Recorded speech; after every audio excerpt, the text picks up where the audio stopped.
उद्घाटन हुआ और इस मांग को पूरा किया गया। लेकिन मेरा यही कहना है कि बक्सर को फुसलाने का कोई काम ना करे। बक्सर को एक पार्क से कुछ नहीं होने वाला है। पार्क बना के बक्सर को नहीं, बक्सर को चाहिए महर्षि विश्वामित्र कॉरिडोर। और 20 सालों तक सरकार रही, 20 सालों तक सरकार रही ना भाई।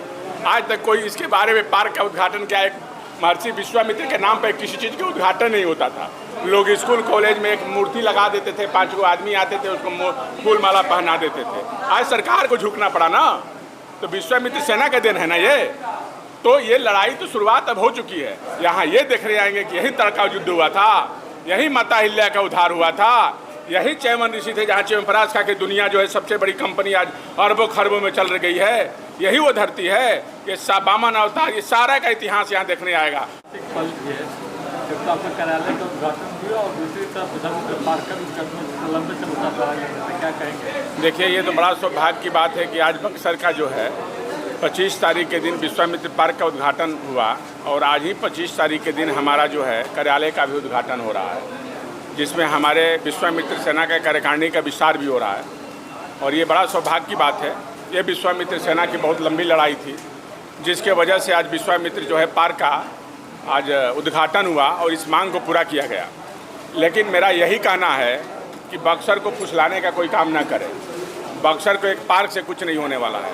पार्क बना के बक्सर को नहीं, बक्सर को चाहिए महर्षि विश्वामित्र कॉरिडोर।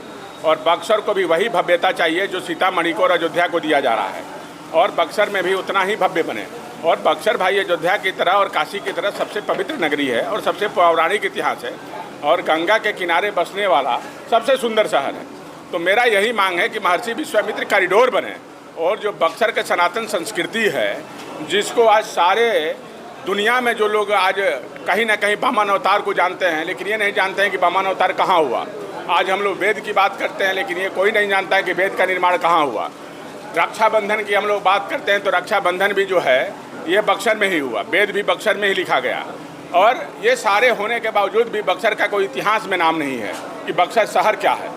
आज बक्सर की लड़ाई हमारी विश्वामित्र सेना की है और ये हमारी लड़ाई है कि विश्वामित्र पार्क बने और भव्यता की तरह बने और पर्यटन के रूप में बनाया जाए। और आने वाला समय में बक्सर जो है बिहार की आध्यात्मिक राजधानी है और इसको बनाने की मांग कर रहे हैं हम लोग।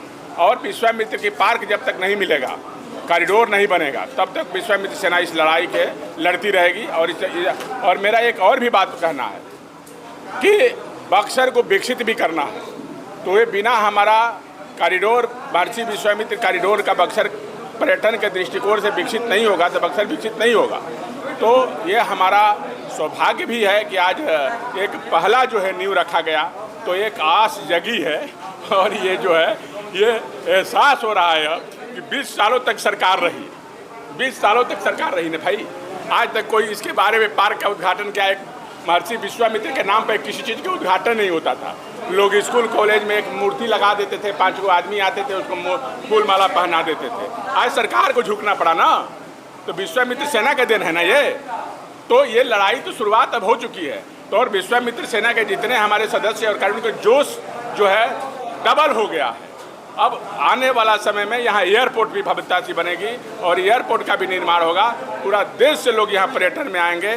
यहाँ ये देखने आएंगे कि यही तड़का युद्ध हुआ था, यही माता अहिल्या का उद्धार हुआ था, यही च्यवन ऋषि थे जहाँ च्यवनप्राश खा के दुनिया जो है सबसे बड़ी कंपनी आज अरबों खरबों में चल गई है। यही वो धरती है।